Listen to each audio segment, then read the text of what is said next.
Olá, meus amigos do canal Pensar é Penal. Meu nome é Vitor Emídio Cardoso, eu sou advogado criminalista. Neste canal nós comentamos os principais aspectos das ciências criminais, questões teóricas, questões práticas. Estamos falando muito sobre habeas corpus para cultivo residencial de cannabis com finalidades medicinais.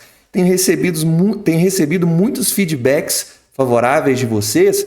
E hoje eu trouxe um tema novo e já adianto que eu estou num espaço novo, numa estrutura nova, e esse vídeo, de certa forma, serve como teste, tá? Então, por isso eu até peço que vocês deixem aqui o feedback nos comentários sobre a qualidade do áudio, da imagem, para que eu possa fazer os ajustes necessários.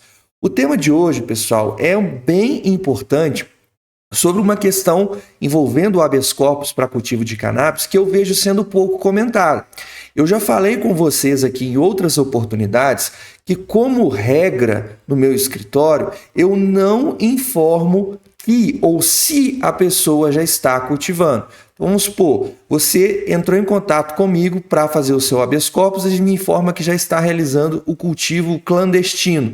Essa informação ela não vai para o processo, ela não vai para o habeas corpus por uma questão de segurança. Eu tenho muito receio realmente, já trouxemos vídeos aqui em que a polícia foi até a casa do indivíduo depois do salvo-conduto ser negado. Então há uma situação muito arriscada em informar que já existe o cultivo, principalmente se o habeas corpus for denegado. Mas há uma situação em que, inevitavelmente, o cultivo ele já estará sendo realizado. Eu vou explicar e depois eu vou mostrar para você de onde que isso vem da própria lei, da própria legislação.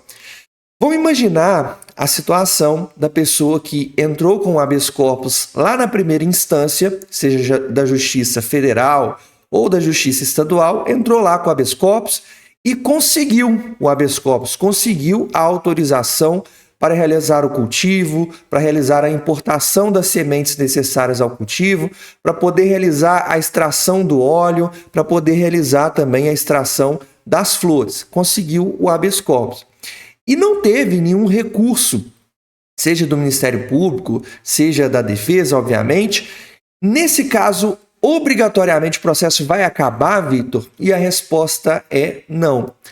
A nossa legislação prevê tem uma previsão que é muito estranha, que é muito criticada. Estou olhando de lado aqui, que é para fazer justamente essa consulta correta do artigo, mas é uma previsão muito criticada porque ela prevê aquilo que nós chamamos de recurso de ofício, também conhecido como remessa necessária. Ou seja, toda vez que um juiz de primeira instância concede um habeas corpus, que ele dá uma sentença concedendo o habeas corpus, a legislação obriga que necessariamente essa sentença concessiva de habeas corpus tem que ser reanalisada por uma instância superior. Então vamos imaginar que o seu advogado, que você é do estado de São Paulo, que seu advogado entrou na primeira instância de São Paulo, capital. Na primeira instância foi concedido o habeas corpus, o juiz determinou a remessa necessária como manda a lei. O caso ele foi julgado pela segunda instância, aqui o Tribunal Regional Federal da Terceira Região. E a remessa necessária, ela foi julgada procedente, ou seja, o recurso, aliás, o habeas corpus, ele foi retirado de você. Você perdeu o habeas corpus que tinha sido concedido lá na primeira instância. E aí nós temos alguns problemas, porque, até o julgamento da remessa necessária leva um tempo.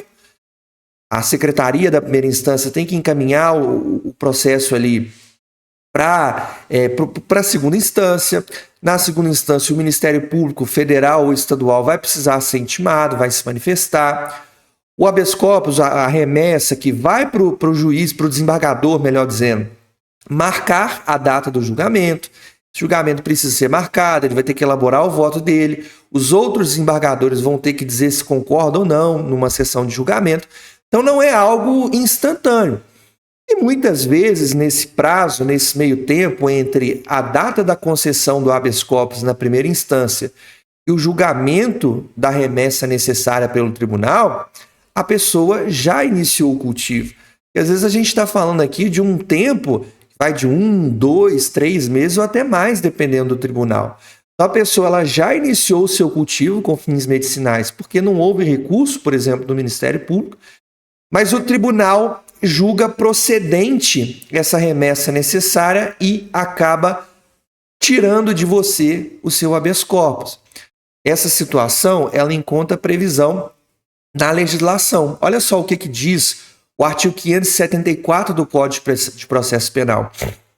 Os recursos serão voluntários, ou seja, a própria parte, Ministério Público, advogado, a parte que tem que entrar com o recurso, excetuando-se os seguintes casos em que deverão ser interpostos de ofício pelo juiz, ou seja, sem que ninguém provoque o juiz, ele, por conta própria, o juiz ele tem que recorrer da sentença que concede habeas corpus, que é o artigo 574, o inciso 1. Veja como é um dispositivo estranho, porque o juiz ele concede o habeas corpus e aí ele tem que recorrer de uma sentença que ele próprio concedeu, é algo realmente fora de propósito. Tanto que o Tribunal Regional Federal da 4ª Região, que ele abrange a região sul do país, da Justiça Federal, já reconheceu que esse dispositivo é inconstitucional. É um dispositivo que não foi recepcionado, que não guarda compatibilidade com a Constituição Federal. Então, nos casos de habeas corpus da região sul do país, se a pessoa obteve o HC na primeira instância, subindo para a segunda instância via remessa necessária, o TRF4 ele nem julga. Ele fala que esse dispositivo, artigo 574, inciso 1, não foi recepcionado pela Constituição e julga a remessa necessária desprovida, ou seja, ele não vai analisar se a pessoa merecia o habeas corpus ou não. Se o juiz de primeira instância concedeu, nós vamos entender que sim, tá? E se não houve recurso. Mas os outros tribunais do país seguem aplicando esse dispositivo. As próprias cortes superiores, STJ, STF, entendem que esse artigo é compatível sim com a Constituição. Não há nada de errado, não há nada de equivocado nele. E aí no estado do Rio de Janeiro, principalmente, eu observo uma situação muito grave, porque há muitos casos de concessão na primeira instância, aí o habeas corpus vai para o Tribunal Regional Federal da 2ª Região, que é o tribunal que abrange o Rio de Janeiro, e o TRF2 acaba julgando procedente a remessa necessária, acaba cancelando, vamos dizer assim, o habeas corpus. Nós temos uma turma lá do TRF2, a primeira turma, a segunda turma, é uma turma bastante rígida com relação a isso e, via de regra, ela não concede. A primeira turma, ela concede, não é unânime, mas se a pessoa der a sorte ali de cair na primeira turma, ainda consegue uma concessão. Agora, na segunda turma, além de não conceder, a segunda turma também acaba tirando o direito que é concedido na primeira instância, quando concedido na primeira instância. E esse é o assunto do vídeo. A pessoa obteve o habeas corpus na segunda instância, obteve o habeas corpus na primeira instância, chega na segunda instância por algum tribunal, por exemplo, o TRF2, e essa remessa necessária é julgada procedente, ou seja, o tribunal tira o HC, tira o salvo-conduto. O que fazer agora? Nesse caso, você já está efetivamente cultivando, muito provavelmente, por conta desse transcurso de tempo, desde a sentença que concedeu o habeas corpus até o julgamento da remessa necessária. Agora sim você está numa situação de risco. Tá? Realmente, saiu o resultado, julgou procedente a remessa necessária, habeas corpus com pedido liminar para o STJ. Aí se torna uma situação urgente, uma situação que tem que ser decidida para ontem, porque se essa remessa necessária transita em julgado, se é uma decisão que passa a não caber mais nenhum recurso, a polícia está ciente de que você tem uma plantação, de que você tem sementes ali, e agora de forma clandestina. Então essa é a única situação em que eu considero prudente informar a instância superior, no caso ao Superior Tribunal de Justiça, que a pessoa já está realizando cultivo. Mas não é porque ela está realizando cultivo clandestino. Estava, entre aspas, legalizado. Estava regularizado porque ela teve uma sentença na primeira instância. uma sentença que foi afastada pela segunda instância via remessa necessária e a partir disso a pessoa que já está cultivando volta para uma situação de risco à sua liberdade de locomoção, porque a polícia poderia bater lá a qualquer momento, apreender as plantas e ainda processar o indivíduo, ainda investigar o indivíduo por crime de tráfico de drogas. Agora a gente tem uma situação de urgência que precisa ser reparada via habeas corpus. Não é motivo para desespero. Uma preocupação deve existir sim, mas se acontecer isso no seu caso, e não é tão incomum, a via do habeas corpus para o Superior Tribunal de Justiça com um pedido liminar informando, olha, foi concedido na primeira instância, a segunda instância tirou o habeas corpus do meu cliente, né? E agora estamos numa situação de urgência, porque ele já está cultivando, não de forma clandestina, e sim porque havia sido autorizado pela primeira instância. É um caso que muito provavelmente a ordem vai ser concedida pelo Superior Tribunal de Justiça rapidamente, tá? Como é um tema pacificado pelo STJ, e diante dessa situação ali de um risco mesmo concreto à liberdade de locomoção, a possibilidade de concessão do habeas corpus rapidamente, ela é muito plausível. Era o tema que eu gostaria de trazer para vocês.